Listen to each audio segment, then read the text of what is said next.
Hello students, कल आपने professor जी सुंदर रेड्डी की जीवनी पढ़ी थी बच्चों।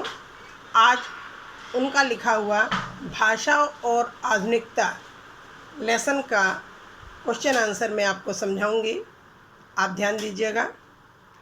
रमणीयता और नित्य नूतनता अन्योन्याश्रित है, यानी रमणीयता और नित्य नया प्रयोग दोनों आपस में घनिष्ठ संबंध रखते हैं। रमणीयता के अभाव में कोई भी चीज़ मान्य नहीं होती। नित्य नूतनता किसी भी सर्जक की मौलिक उपलब्धि की प्रामाणिकता सूचित करती है और उसकी अनुपस्थिति में कोई भी चीज़ वस्तुतः जनता व समाज के द्वारा स्वीकार्य नहीं होती। सड़ी गली मान्यताओं से जकड़ा हुआ समाज जैसे आगे बढ़ नहीं पाता, वैसे ही पुरानी रीतियों और शैलियों की परंपरागत लीक पर चलने वाली भाषा भी जन चेतना को गति देने में प्रायः असमर्थ ही रह जाती है। ध्यान दीजिए बच्चों। पहला क्वेश्चन है आपका, गद्यांश के पाठ और लेखक का नाम लिखिए। आप क्या लिखेंगे? गद्यांश के पाठ का नाम भाषा और आधुनिकता, लेखक का नाम प्रोफेसर जी सुंदर रेड्डी। अथवा करके क्वेश्चन कभी कभी आपको आता है कि उपर्युक्त गद्यांश का संदर्भ लिखिए। संदर्भ आपको आता है लिखना, फिर भी आप एक बार देखिए क्या लिखेंगे आप। प्रस्तुत गद्यांश प्रसिद्ध निबंधकार प्रोफेसर जी सुंदर रेड्डी द्वारा लिखित भाषा और आधुनिकता नामक निबंध से लिया गया है। यह निबंध हमारी हिंदी की पाठ्य पुस्तक के गद्य भाग में संकलित है। ठीक है बच्चों।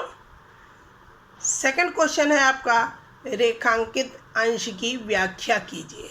आपका रेखांकित अंश यहाँ से यहाँ तक देख रहे हो बच्चों। अब आप इसकी व्याख्या देखेंगे कि भाषा की नवीनता ही उसकी सुंदरता और रमणीयता की द्योतक है। अगर भाषा में नवीनता नहीं है तो उसकी सुंदरता कहीं भी दिखाई नहीं देती। जो वस्तु रमणीय होगी वह नवीन भी होगी, और जो नवीन होगी उसमें रमणीयता भी रहेगी। इस प्रकार नवीनता और रमणीयता एक दूसरे पर आश्रित है, अथवा एक ही सिक्के के दो पहलू हैं। बिना रमणीयता के कोई भी वस्तु महत्वपूर्ण नहीं हो सकती, उसको मौलिकता की मान्यता नहीं मिल सकती, वो मौलिक नहीं कही जा सकती। इसी प्रकार किसी भी कलाकार की रचना में व्याप्त नवीनता ही उसकी मौलिकता का सबसे बड़ा प्रमाण है। इस नवीनता के होने पर ही समाज उस रचना के प्रति आकर्षित होगा। वास्तविकता यह है कि मौलिक साहित्यकार और कलाकार की रचना में कुछ न कुछ नवीनता अवश्य होती है। यदि कोई कलाकार या साहित्यकार अपनी रचना को नवीन या मौलिक दृष्टि नहीं दे सकता, तो उसकी रचना को सामाजिक स्वीकृति नहीं मिल पाती। जनता व समाज के द्वारा वह स्वीकार्य नहीं किया जा सकता। समझ रहे बच्चों।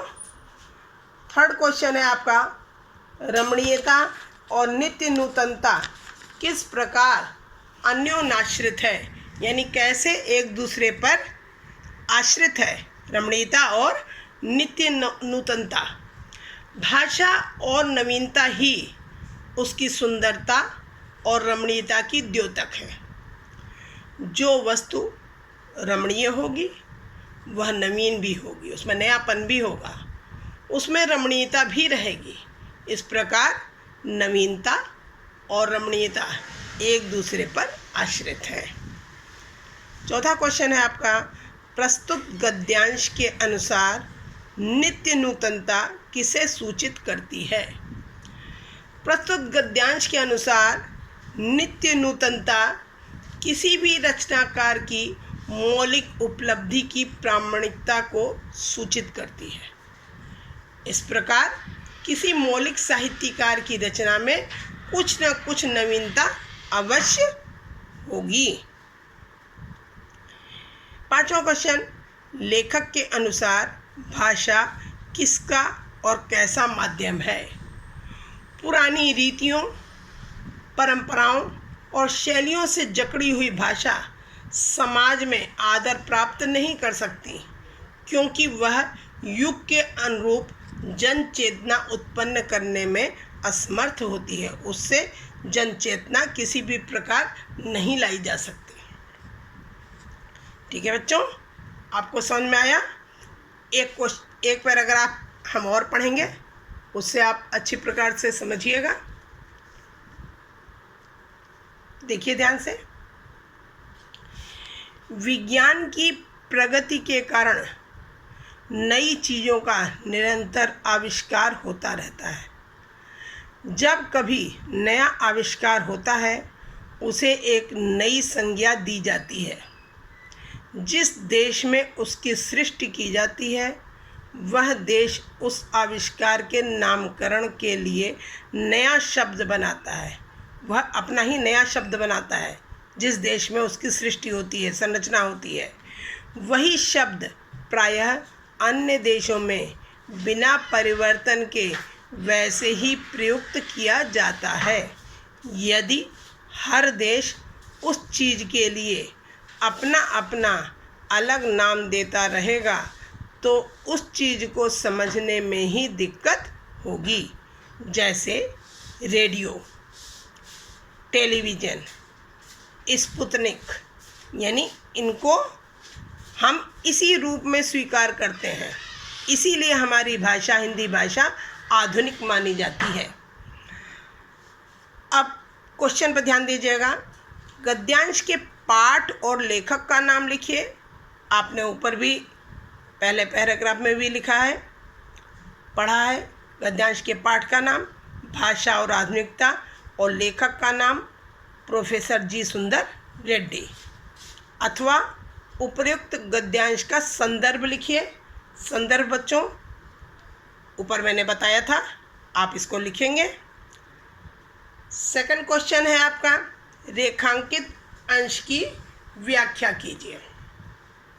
रेखांकित अंश आपका जब कभी से लेकर प्रयुक्त किया जाता है। अब आप इसकी व्याख्या देखिए।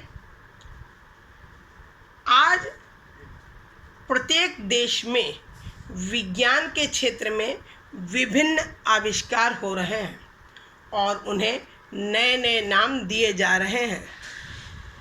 प्रत्येक देश अपने देश की आविष्कार की गई वस्तु का अपनी भाषा या अपने अनुसार नामकरण कर रहा है, और दूसरे देशों में भी वही नाम प्रचलित हो जाता है।